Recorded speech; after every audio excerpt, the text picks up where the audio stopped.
Ceci est mon ingrédient secret pour qu'un conte soit réussi. Conte de la griffure libératrice. Il était une fois un cœur.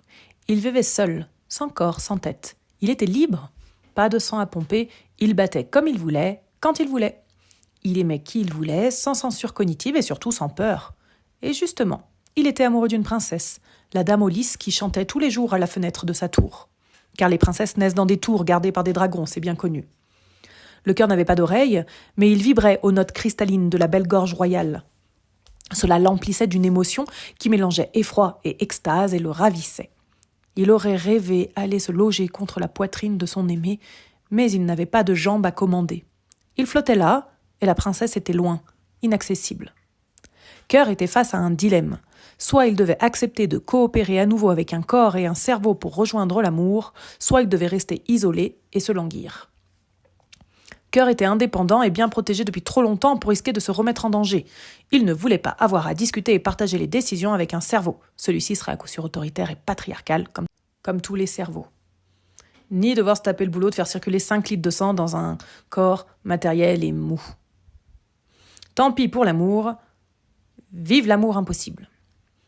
Cœur ne s'en rendait pas compte, mais lui aussi vivait dans une tour, un donjon invisible, celui de la peur et de l'autoprotection. Il évitait la joie pour ne pas souffrir de la perdre. Cœur ne s'en rendait pas compte, mais en fait il pleurait déjà. À chaque battement, sa tristesse refoulée se déversait par ses artères en un torrent qui alimentait une mare de lamentation. Ce n'est pas parce qu'on refuse de ressentir une émotion qu'elle n'existe pas. Cette mare hébergeait des poissons émotifs, le requin de la rage vigilante, la raie du détachement. Il y avait même des petits poissons rouges de l'affection qui essayaient désespérément de remonter le courant jusqu'à Cœur, qui les balançait au loin sans savoir tout ce qu'ils avaient à lui donner.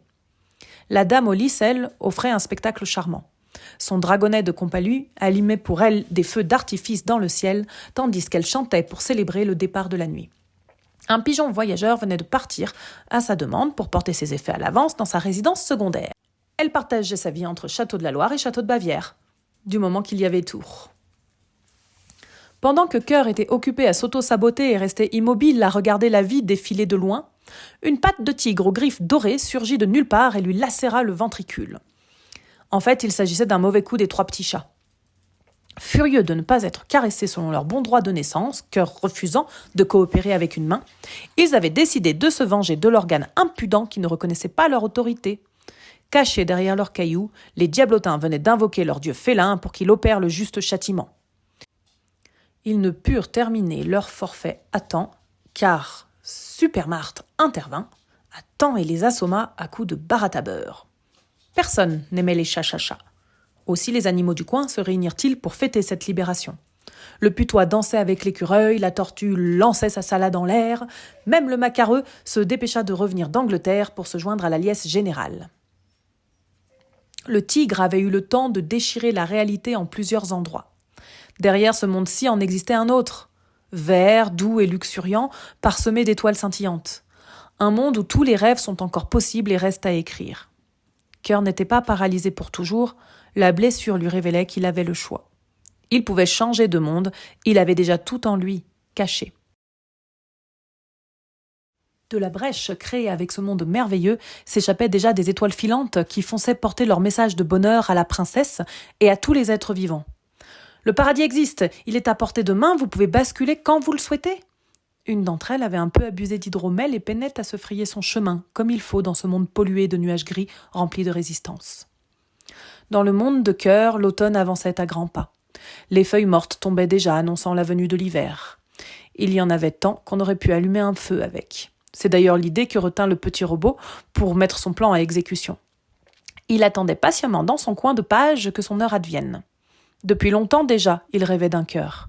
Il avait changé de dessin et abandonné ses potes, une fillette, un lion et un bonhomme de paille, pour venir dans celui-là et capturer Cœur. Voyant que ce dernier hésitait à basculer dans le monde vert où le printemps était toujours là, Petit Robot se saisit de son briquet et mit le feu au dessin en enflammant les feuilles mortes. Tout était si sec que le brasier devint rapidement immense et encercla Cœur. Heureusement, Supermartre veillait toujours. Elle découpa une grande fenêtre dans la réalité avec un couteau de chaman aux plumes magiques pour permettre à Cœur de s'échapper. Cette fois-ci, l'organe n'hésita pas. Tant qu'à appartenir, autant choisir à qui que d'être capturé. Il se précipita dans l'ouverture pour fuir les flammes. Dans les nuées vertes où il apparut, un pigeon le percuta de plein fouet, laissant choir à ses pieds une lourde valise. « Mes affaires !» cria une voix derrière lui. Se retournant, il découvrit la princesse qui le dévisageait avec un franc sourire. « Ça alors ? Où étais-tu depuis tout ce temps ? Cela fait des siècles que je t'attends. » La princesse avait l'habitude de voyager via la trame verte entre les univers. C'était plus rapide pour rejoindre ses châteaux que la diligence. Elle empoigna Cœur des 2 mains et le cala contre elle fermement.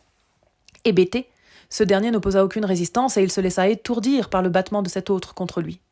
Tout résonnait plus fort, tout vibrait plus grand, c'était fou. Une colombe vint alors déposer une couronne sur ses auricules. Autour de Cœur se matérialisa le corps du prince perdu, cerveau compris. Plus de dissociation, le maléfice était levé, cœur, corps et esprit étaient unis à nouveau, prêts pour une nouvelle aventure avec ses hauts et ses bas.